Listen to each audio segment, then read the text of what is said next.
My name is Alexandra Steele. I'm 35 years old, and the moment that shattered me wasn't when I got shot 3 times in the chest during a federal raid last month. It wasn't when I spent 6 months in physical therapy, learning to walk again after a bomb blast in Afghanistan. It was standing in the Riverside Country Club ballroom, wearing my only good dress, watching my father raise his champagne glass and destroy me in front of 50 people with 8 words, "She's just a security guard, nothing compared to her brother." The laughter that followed hit harder than any bullet I'd ever taken. I stood there in the corner, holding the modest gift I'd bought with money.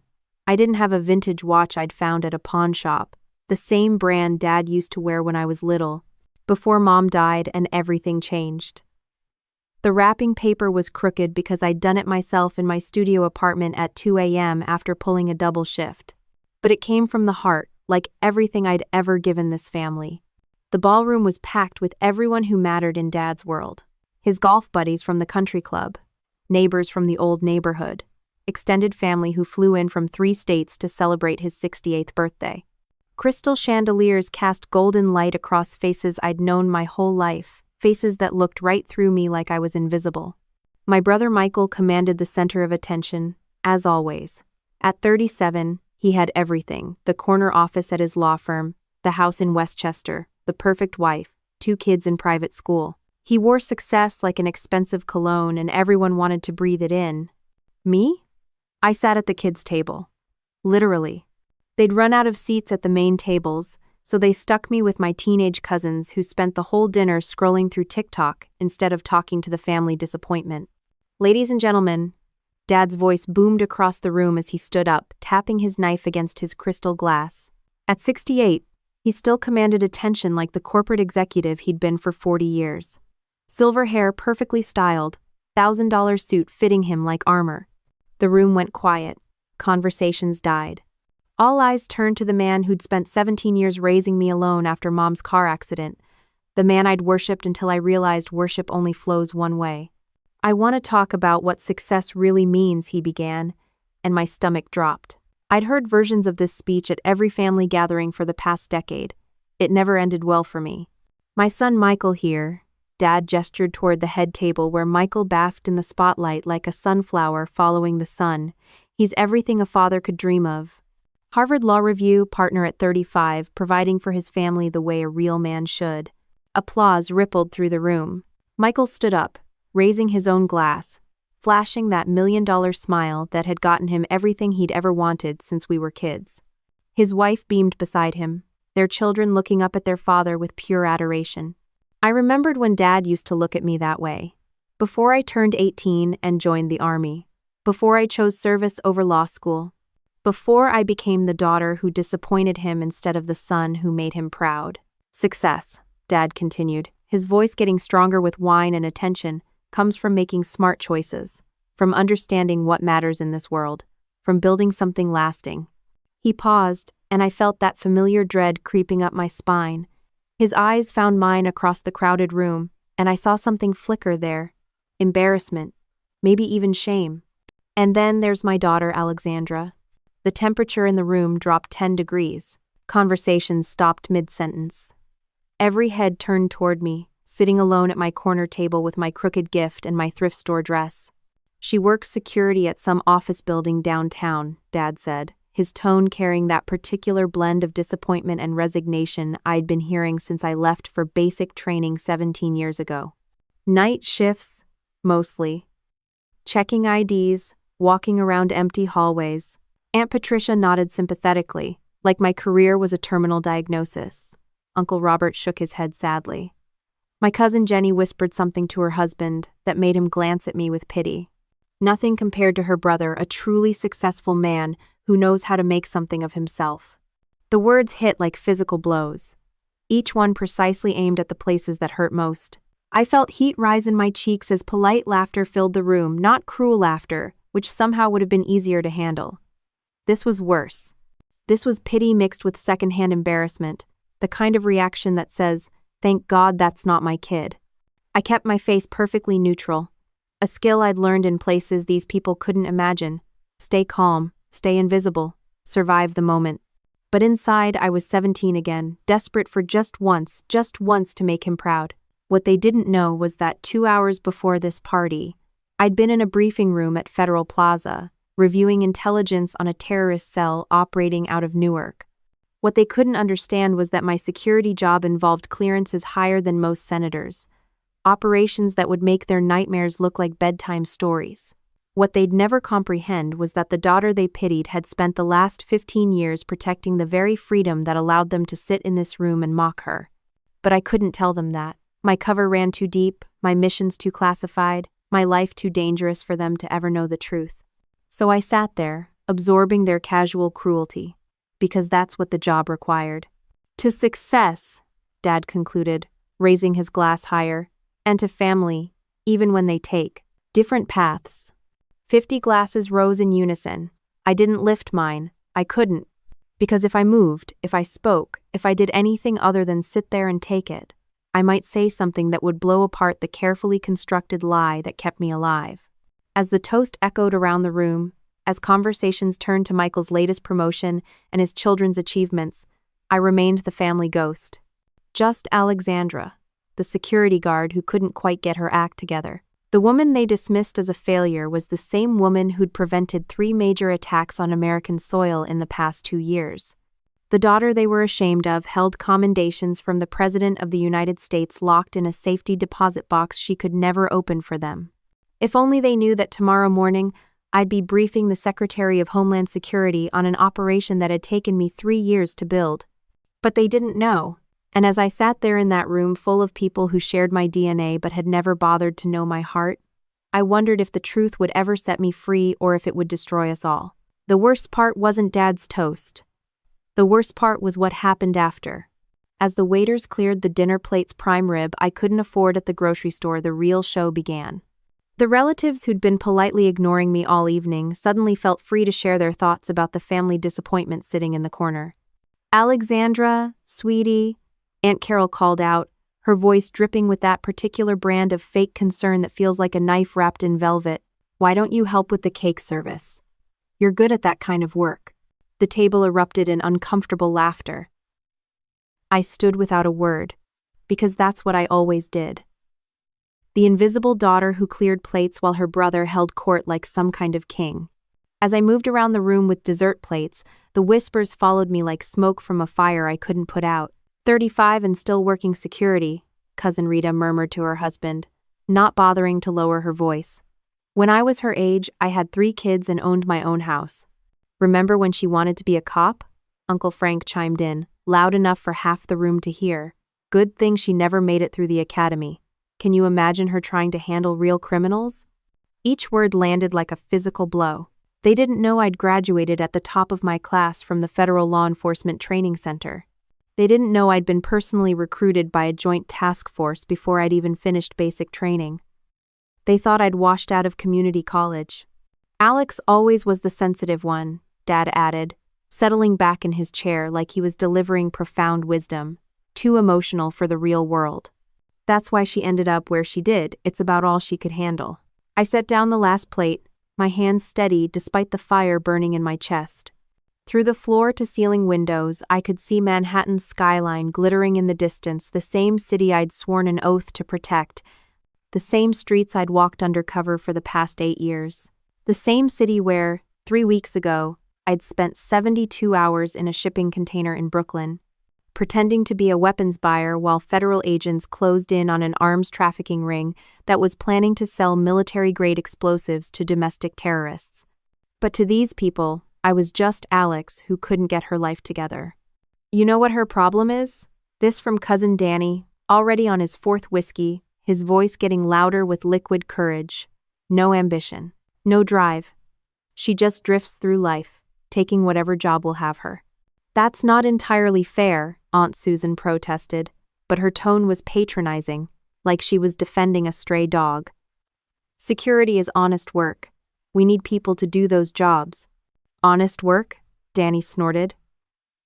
She checks IDs and walks around empty buildings.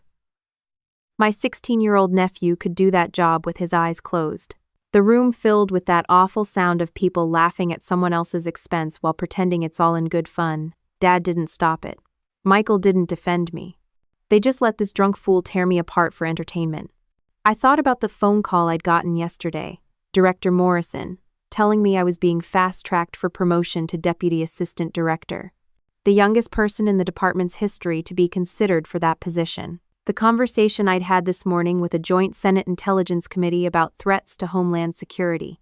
Threats that included the very type of people these suburban warriors thought only existed in movies.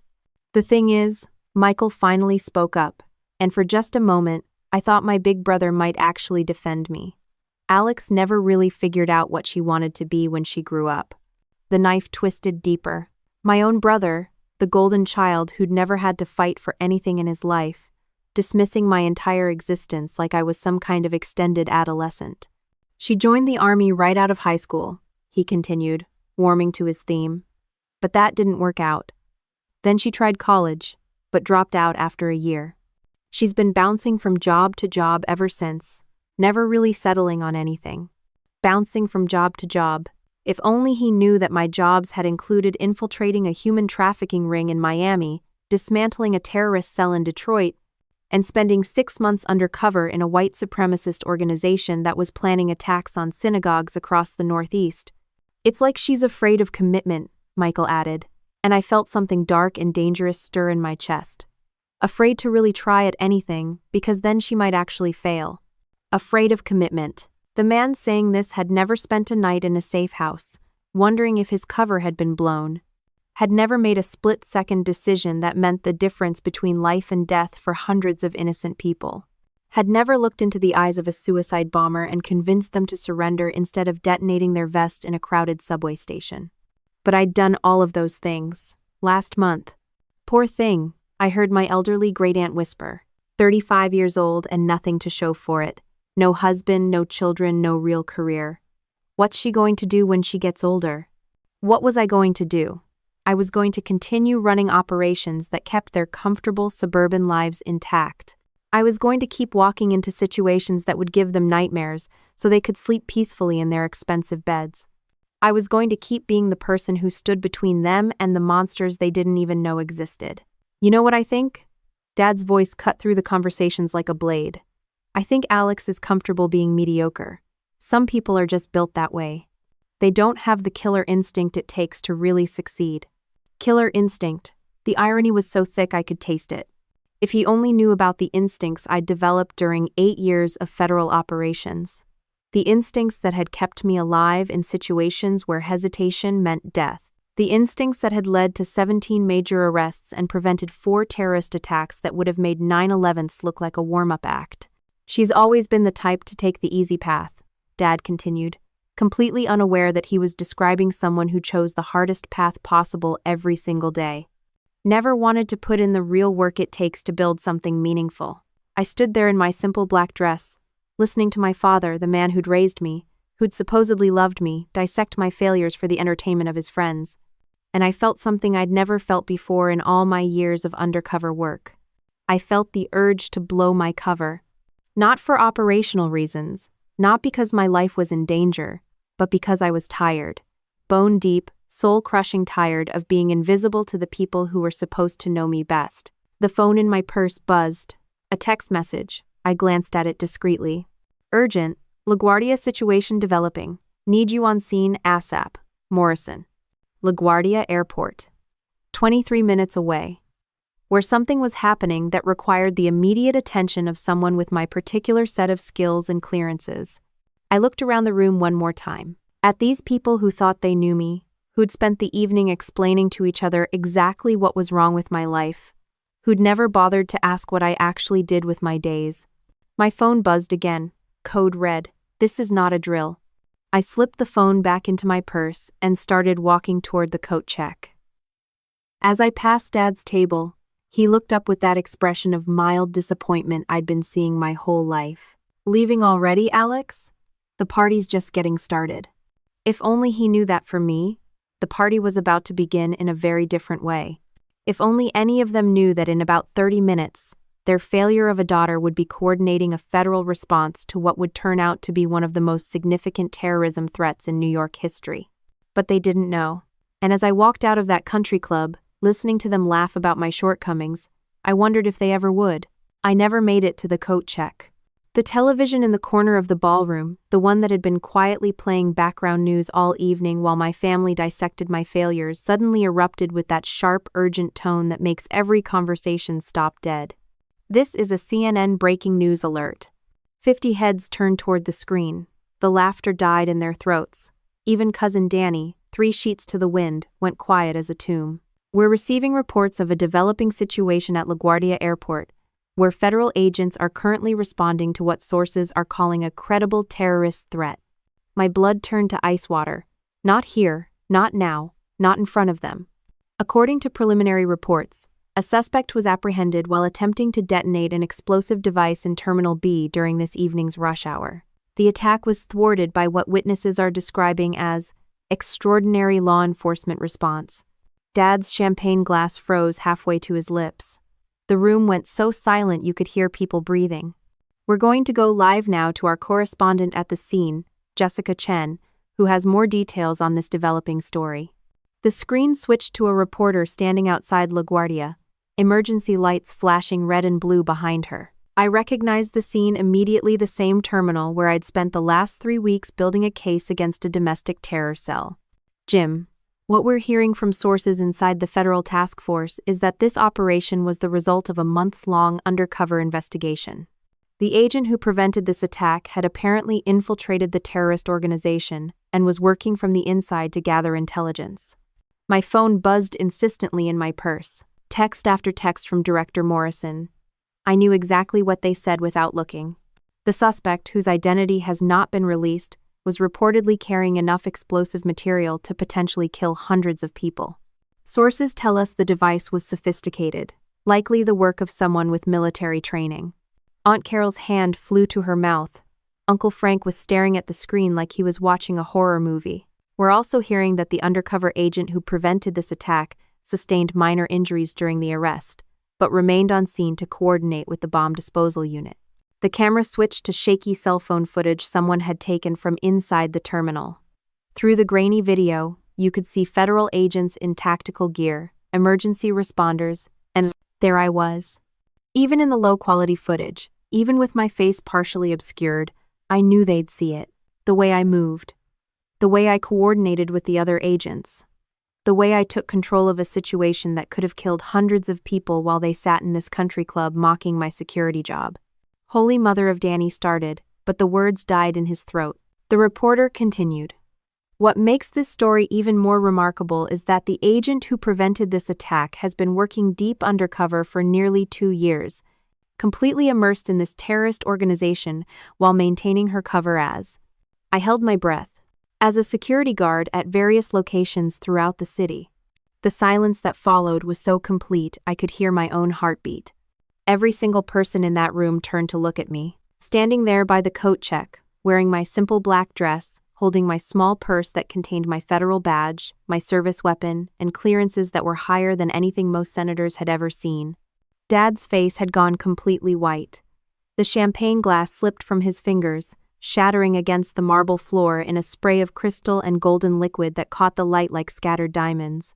We don't yet have the name of the agent involved, Jessica Chen continued, but sources are calling this one of the most significant domestic terrorism operations in recent memory.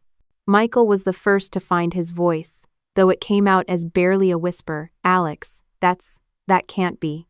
I didn't say anything, didn't move, just stood there watching 40 years of assumptions crumble in real time across their faces. The device, the reporter continued, was apparently timed to detonate during the evening rush hour, when Terminal B sees its heaviest passenger traffic. Conservative estimates suggest the attack could have killed upwards of 300 people and injured thousands more. Aunt Carol made a choking sound.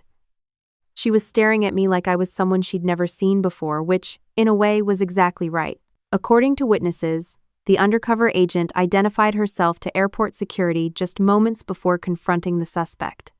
The arrest was made without a single civilian casualty. 300 lives. The number hung in the air like smoke from a fire nobody wanted to acknowledge. 300 people who would go home to their families tonight because of the woman they'd spent the evening calling a failure. My phone rang then, cutting through the silence like a knife. I pulled it out, knowing exactly who was calling. The caller ID flashed Director Morrison, DHS. I answered it right there, in front of all of them. Steele. Alexandra, thank God. Where are you? We need you back here for debrief. The media's getting antsy and I'm at a family function, I said, my voice carrying clearly through the dead silent ballroom. I'll be there in 20 minutes. Copy that. And Alex? Outstanding work today. The president wants to personally commend you for this operation. The president of the United States wanted to personally commend the security guard they'd been mocking all evening. I hung up the phone and slipped it back into my purse. The room was so quiet I could hear the air conditioning humming. Dad was still staring at me, his mouth opening and closing like a fish out of water. Behind him, Michael looked like someone had just told him the earth was flat. You? Dad's voice cracked. You saved 300 people today?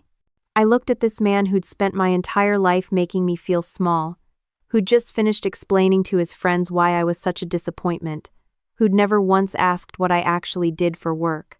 Today, I said quietly, and every day for the past 8 years. The truth hung between us like a bomb nobody wanted to defuse. The silence stretched endlessly, though it lasted only seconds. 40 pairs of eyes fixed on me, as if I were a ghost who'd slipped into their comfortable world. Then Dad's legs gave out. He collapsed back into his chair, pale and trembling. The man who had just spent the evening mocking me suddenly looked a decade older. Alexandra, his voice cracked. You're really a federal agent, I answered quietly. Special agent in charge, Counter-Terrorism Division, Department of Homeland Security, 8 years of service, highest clearance in the government. Michael broke first.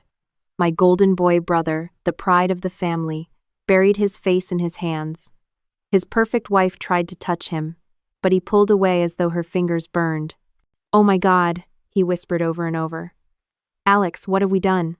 I stepped back to the center of the room, heels clicking like thunder in the silence. You want to know what I do for a living? I hunt people who want to kill your children in their beds. I infiltrate organizations that turn nightmares into reality. Gasps rippled. Aunt Carol sobbed openly, mascara running in black rivers. Uncle Frank shrank into his chair. 3 months ago, I continued, I went undercover in a white supremacist cell planning to bomb a synagogue in Brooklyn. 6 months ago, I stopped a subway attack during rush hour, hundreds of lives spared. Last year, I dismantled a trafficking ring in Detroit. They were selling children, Danny, kids your nephew's age. Danny, who had once joked his nephew could do my job, now looked ready to faint, knuckles white around his whiskey glass. The reason I work nights is because terrorism doesn't keep office hours. The reason I can't talk at family dinners is because what I do is classified beyond what most politicians ever see. I turned to Michael, still slumped in tears. You called me afraid of commitment. Said I bounced between jobs because I was scared to try. While you pushed numbers in boardrooms, I walked into places where one mistake meant death, not just mine, but hundreds, sometimes thousands of others. His wife stared at me like I was a stranger. In truth, she wasn't wrong. The scars on my shoulder are from stopping an assassin's knife. The nightmares I wake from are because I watched a suicide bomber detonate in Kabul. I don't have a family of my own because my work demands total commitment to protecting yours. Finally, I faced Dad, the man whose voice had shaped every insecurity I carried. You said I had no backbone, that I accepted whatever life gave me. I pulled my badge from my purse, the leather worn smooth with years of service. What life gave me was the chance to stand between evil and innocent people who will never know my name. Tears streamed down his face as he stared at the badge. This is real strength, I told him. Not measured in offices, vacation homes, or salaries. It's in the courage to do what's right when no one is watching. In sacrifices made for those who will never say thank you. The room dissolved into quiet sobs. The very people who had mocked me now wept, seeing me for the first time. Every attack you never read about, I helped stop. Every child not sold, every subway car that didn't explode, that's what my meaningless security job accomplished. Lie. I walked to the door. Nobody tried to stop me this time. I don't need your respect, I said, or your approval. The lives I've saved are proof enough of my worth. As I reached for the handle, Dad's voice broke behind me. Alexandra, I'm so sorry. I'm proud of you. I should have said it years ago. I turned once more. This man had built every wall of doubt inside me. I know, Dad. but some wounds run too deep for apologies. Met. I stepped into the night, leaving behind people who finally saw me, but more importantly, leaving with the knowledge that I finally saw myself. The daughter they called a failure had saved more lives than they could ever imagine. The woman they mocked carried commendations locked away in classified files, and she no longer needed their validation. Because true strength isn't proving yourself to those who never believed in you. True strength is knowing your worth, serving something bigger than yourself, and finding peace in the quiet knowledge that you've made a difference, whether anyone notices or not. Sometimes, the strongest people in the room are the ones who are overlooked. Sometimes, the quiet souls who never boast about their achievements are the very ones carrying the heaviest burdens and fighting the hardest battles. If you've ever been underestimated, felt invisible even within your own family, or wondered whether your sacrifices truly matter, then this story is for you. Share your thoughts in the comments below, because your story might be the inspiration someone else needs. And don't forget to hit like and subscribe, so together we can continue to spread the quiet strength of unsung heroes. Because your true worth isn't defined by other people's praise, but by the courage you show, the kindness you give, and the difference you leave in this world.